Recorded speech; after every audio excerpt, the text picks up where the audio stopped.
actually down here for work. I've been told to come down here because someone wants a consultation. They said it can only happen here, it can't happen in the clinic, because in the clinic I won't see the problem, whatever that is. Chris's appointment is with 6-year-old Chester. The West Highland Terrier is suffering from a weird phobia. Thanks for coming down, mate. That's all right. Good to see you. Hey, Good to see you. Yes. Yeah? This is Chester? This is Chester. The dog with a problem. The dog with a problem, absolutely. We've had him as a puppy and he's the most amazing little creature, but there's one major issue. And it's kind of ruining his and our lives in Bondi. There he comes. This is it. This is it.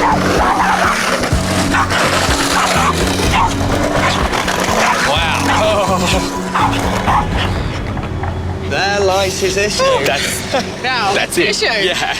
Skateboarders. Suddenly, this cute little dog has become a monster. He's coming within inches of grabbing those guys' legs and biting them. And the look on his face just says, if I get you, I'm going to tear you to pieces. Who rides skateboards? Kids. Kids, exactly. So he's aggressive towards kids. Exactly. In a really weird sort of a way, in Chester's mind, there's this imminent danger of the skateboarder attacking them with this really forceful sound. What does he do? Each time he barks at the threat leaves. He's the hero. He scraped the end of his nail. That just shows you how forcefully he's actually going at those skateboarders. He's actually digging those nails in when he lunges. If Chester does somehow manage to get off that leash and bite a kid, then obviously the kid's going to be hurt. But Mark and Jessie could be sued. And for Chester, it could be as serious as him being put down for that sort of thing. It's a situation that needs a solution. I hope I've got it.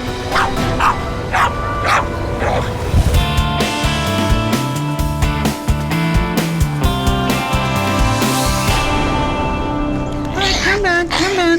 The hot summer's day has taken a terrible toll on 4-year-old Titch. It's about 35 degrees today. Titchy's been outside.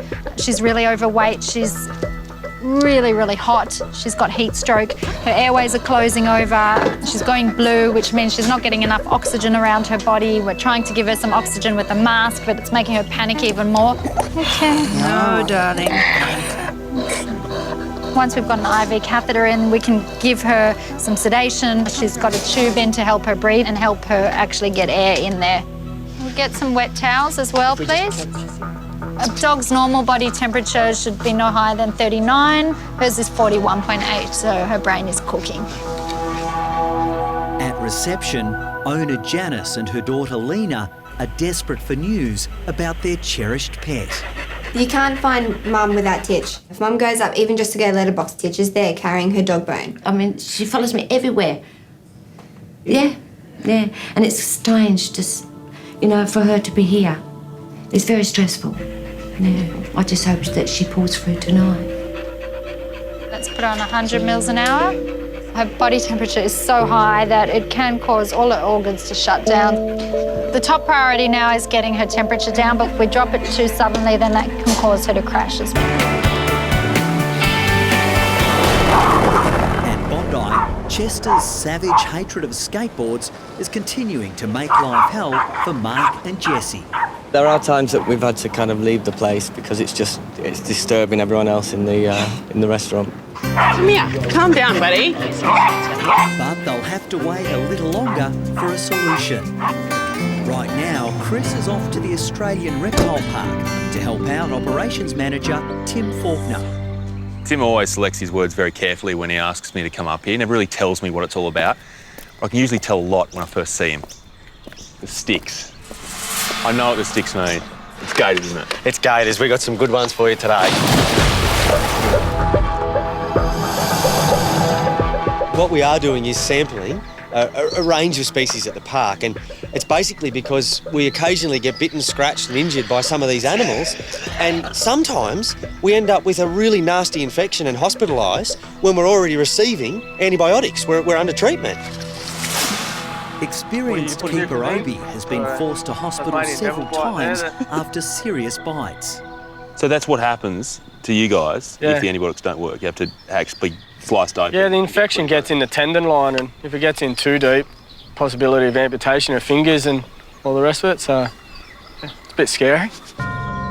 So what you need to do is get some idiot to come in here and get samples from inside the mouths Yeah. to sort of see what the bacteria are in those bites. Yeah. Who's the idiot, Yeah. Tim? Well, it's you today. Yeah. There's our boy. Come on. He's a Come pretty on. big unit. Keep coming. Come on. There's no easing into it. First up, it's one of the biggest gators in the park That's it. Yeah, now come. with one of the biggest sets of teeth in the park. That's it. Got it. 1, 2, 3. Timmy, he's got a rope to stop him from going any further back. What's stopping him from coming further forward? Yeah, well, not a lot. It's a bit of a false sense of security, isn't it? I love it each time we call him up because I never quite know if he's scared or if he's loving it. And I think he's loving it. Right, I reckon I've got enough there. Whoa. Could have There's been the your fingers. finger, Chris. Ah. Hey, we'd have the right antibiotics for it. Chris only needs one alligator sample, but his torrid day is just beginning. She is a member of the largest snake family on Earth. Go. Right, everyone on.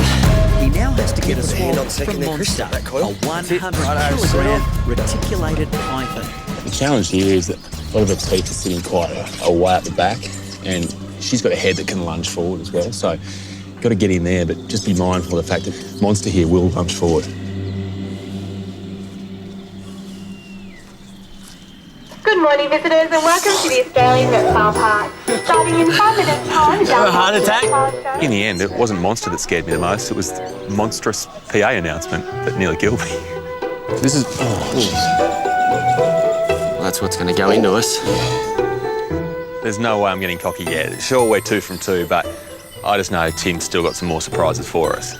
There you go, mate. The last That's it, swab keep it needs moving, to come keep it from moving. a Tasmanian devil.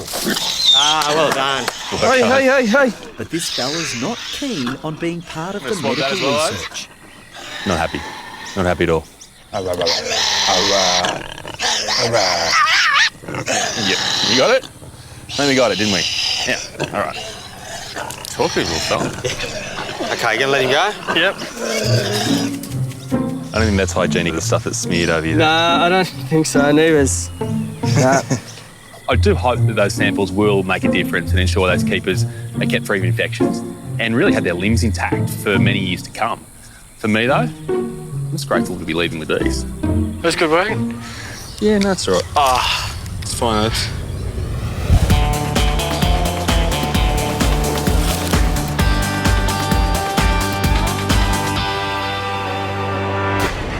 Let's wet her because she's still cooking. She's 41.4 now. At Sash, Lisa is still desperately trying to cool down heatstroke victim Titch, but she has to be very careful. Got to get her body temperature down, otherwise she can suffer brain damage and multi-organ failure. And you just make sure you keep her tongue nice and moist because she'll cool from there too. Finally, Titch is showing some signs of improvement. Yeah, we've got a really slight reduction in temperature. It's the first one we've seen. We're just going to wet her with some lukewarm water. We don't ever want to use iced water on her because it can drop their body temperature too quickly. It's about doing it gradually, monitoring it really closely and making sure that we're dropping it slowly but surely. Distraught owners Janice and Lena are allowed in for a few minutes to comfort her. Oh, my baby. I love Titch, but Mum and Titch, you can't even describe what they have. It's so strong. It's sort of like mother and daughter. I doubt she'll be getting any sleep tonight. She's okay, Mum. She's in best care. You be a good girl. Thank you. It's okay. So we're not out of the woods yet, but her body temperature's come down. We'll call you if we have any problems. I think they were just so shocked by everything that's happening. It's all very overwhelming and it must have been a pretty scary thing to see. Thank you. That's okay. Thank you so much. This is definitely one of the hardest kind of cases to deal with. It's when I want to be able to tell an owner that I'm going to get their pet better, but I can't. She's so overweight. Titch is still in intensive care at SASH. Lisa is certain her obesity has contributed to this critical case of heat stroke. Titch is morbidly overweight. She's 21 kilos. I mean, she should be between 13 to 15 kilos, and that combined with her really thick hair coat on a hot summer's day puts her at huge risk. Removing Titch's fur will help her maintain a normal body temperature. Hey, baby. We're just slowly waking her up. I don't want her to panic too much, and I just hope that she can breathe on her own without having difficulty. She's not looking great at the moment, is she? What we're going to do is put a little tube in her nose to give her some oxygen. The most important thing now is just to leave her alone, not stress her out too much, and just fingers crossed she doesn't have to be re-intubated. Another episode of stress and panic could be the difference between her making it through the night or not. Good girl, Titch.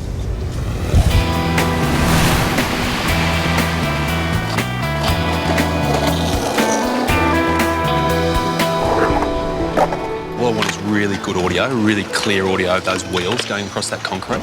Next day, Chris is back on the Chester case. He's about to try a left field idea to cure the terrier's dangerous hatred of skateboards. Chester! It's a massive issue. It's a massive extravaganza when a skateboard goes past. That would be I mean, a little worst-case kid on a scenario. skateboard with a parent comes past, he gets the ankle, throws blood. He might get put down. All I need is for you guys to go up here and then skate back. Mix it up, so go pretty close, do a few tricks, really kick it out and actually produce heaps of noise.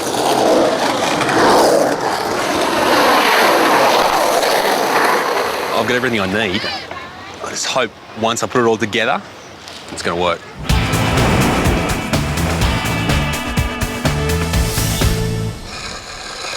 This is good. To fix an extreme problem, you sometimes need to come up with a fairly extreme and unique solution. It's called the dog pod. It's a collar attached to an underwater iPod and it plays the sounds of skateboarders every few seconds. I reckon that is all right. See if it works. Titchy. Hi, puppy girl. Hey. You ready? Titch has pulled through overnight and survived her deadly case of heat stroke. I know. Oh, it's not easy to walk around like this, is it? But Lisa is concerned the overweight family pet could suffer a relapse if she doesn't go on an immediate diet. Good girl. That's the way. In Titch's case, obesity is really threatening her life, and unfortunately in Australia we see obesity as probably one of the biggest health problems in our pets. I'm Luffy. It's our animals that don't have the willpower, they don't have that common sense to know that being overweight is bad for them. Come, Titch.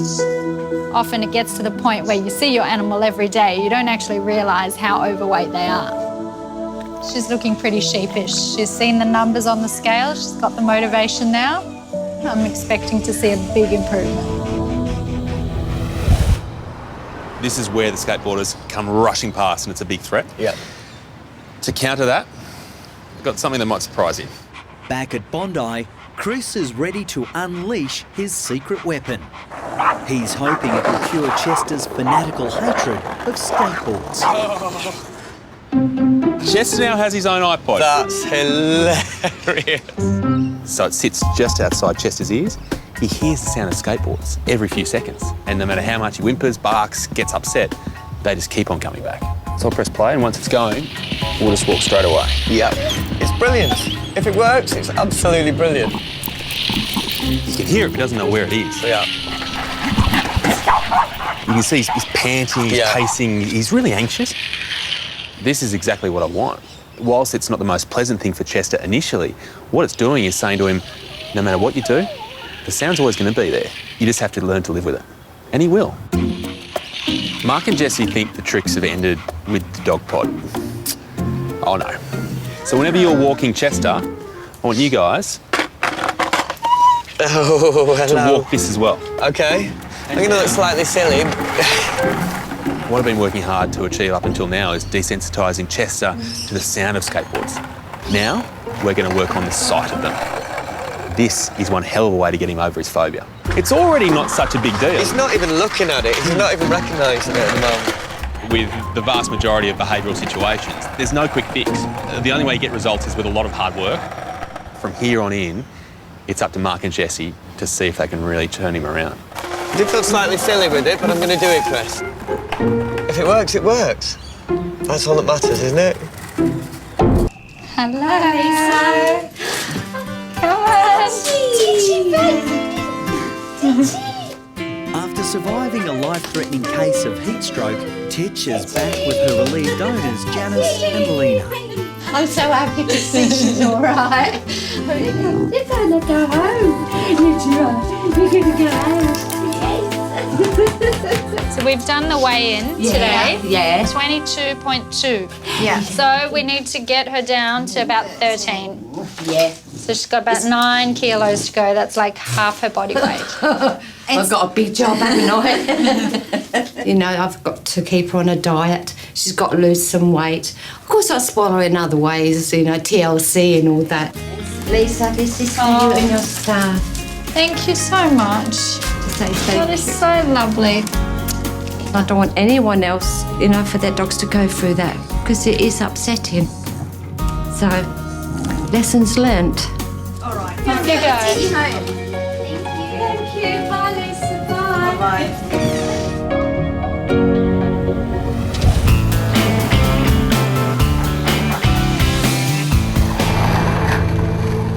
So he's walking along, minding his own business. He has a look. It's better. It's better. Yeah. It's better. So he's interested, but he's not doing that lunging, desperate dive to bite. Well, he's not trying to kill anymore. 2 months later, Chester's skateboard therapy is slowly getting results. But see, that's a big improvement. Yeah, exactly. And he's not cured, but I think he's getting there, you know? Give him time. Got one more test, though. Okay? It's about as large as a test gets. Okay, cool.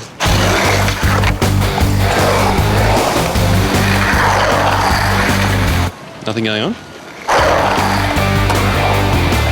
Chester's reaction or non-reaction is great. You're not interested. You want to leave. There's no doubt there's been some rather unorthodox techniques used to help Chester. iPods, walking a skateboard. It's been strange, but... Hi, I'm Dr. Danny Dusek from Bondi Vet. If you love our show and want to see more, plus some amazing content about pets and how to care for them, hit the subscribe button. Click that little notification bell and we'll see you on our next video.